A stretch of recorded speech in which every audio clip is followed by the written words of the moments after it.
3. Prayer, conversing with God.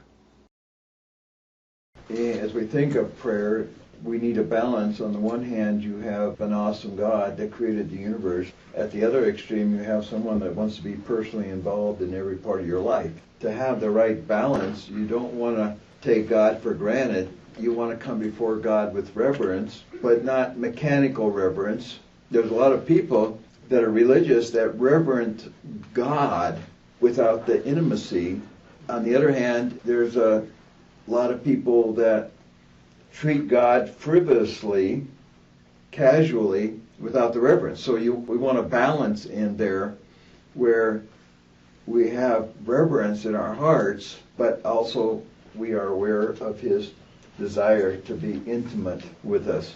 I think of one lady in particular, a friend of my wife's, that has expressed the attitude, well, I don't want to bother God. He's so busy doing His thing. Well, see, what that is doing is really diminishing your perception of God. You're diminishing God. You're making Him into a personality that's so busy doing His other things. It's evidence of a low estimation of God. Because when you think about it, God keeps every atom of every single piece of His creation in place. And yet at the same time, that same God is interested in the minute details of our lives.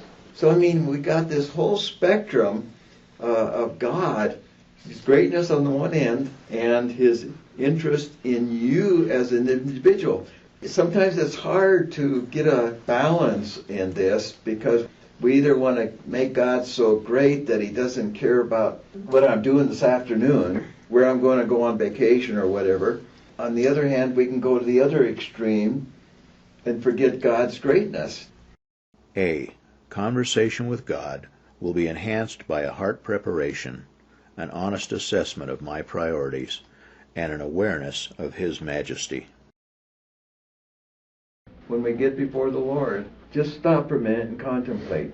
And just contemplate His greatness. Contemplate, do I have my hands open? Just contemplate, Lord, am I looking to You with expectation? Lord, I want Your best. We should just have a moment as we're praying each time to just honestly reflect on who God is, who I am, and God's love for us. Proverbs 3, 5, and 6. Trust in the Lord with all your heart, and do not lean on your own understanding. In all your ways acknowledge Him, and He will make your paths straight. That acknowledge Him, I like to use the phrase, include Him. In all your ways, include God. To acknowledge Him doesn't mean, hi God, I'm glad you're there. It means to include Him and say, with an open heart, say, God, I want Your input. You know, it's like a husband and wife. How many husbands and wives have got into problems where the husband will do something or the wife will do something and then they'll come back and tell the spouse what they have done, and the spouse might say something like, you know, I wish you had told me first. I wish you had let me know first. It would have been nice if you would have just given me opportunity in case I wanted to say something about it. I think that's the idea of acknowledging God, is to include Him in our moment-by-moment decision-making process. Just include God. God, do You want me to do this? If You don't want me to do this, show me. God wants us to have this habit of including Him in everything we do.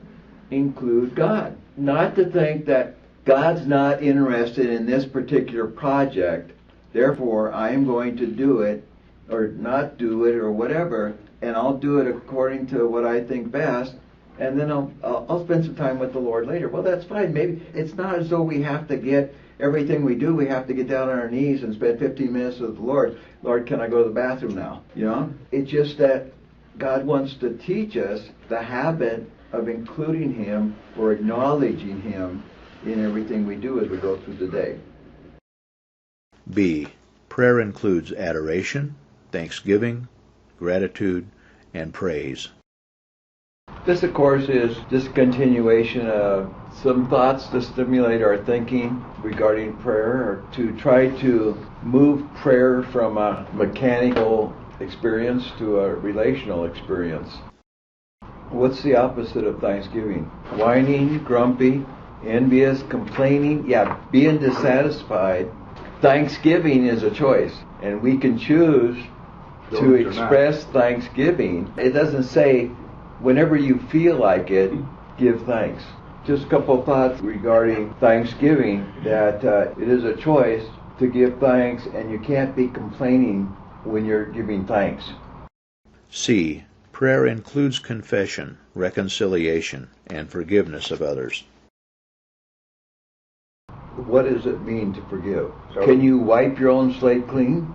But when it talks about us forgiving, what does that mean? We have these terminologies, Christian terminology, and often we throw out this terminology without really knowing what it means. What are we saying? When you say, I'm forgiving somebody, what does that mean? Put it in some other words. You really don't understand something until you can use other words to describe it. What is there a difference between forgiving and forgetting? From our perspective, are we capable of forgetting something? Do you not have to separate forgiveness from forgetting? Now, does that mean that you're not going to have feelings? This is a little bit more complicated than just meets the eye. For one thing, there are some things I think we can say, and that is, forgiveness is not condoning. Forgiveness does not mean there's not going to be consequences. We can forgive somebody and they could still get the electric chair. And there's a lot of confusion in this area.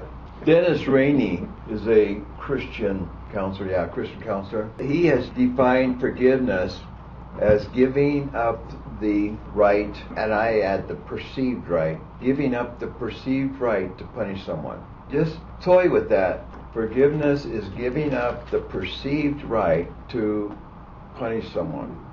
If you combine that with the idea of love is to choose to do what is in somebody's best interest, then when you choose to forgive somebody, you're giving up the perceived right to punish them, and you're choosing instead to do what's in their best interest. Doesn't mean that you're going to necessarily do what they want or do what's pleasing to them, but it's simply to say you're going to do what's pleasing to God, and what you feel before God is in their best interest. Let's take a look at in Romans 12. It goes against our grain. Okay, we want others to honor us more than them. It's a choice to honor somebody above ourselves.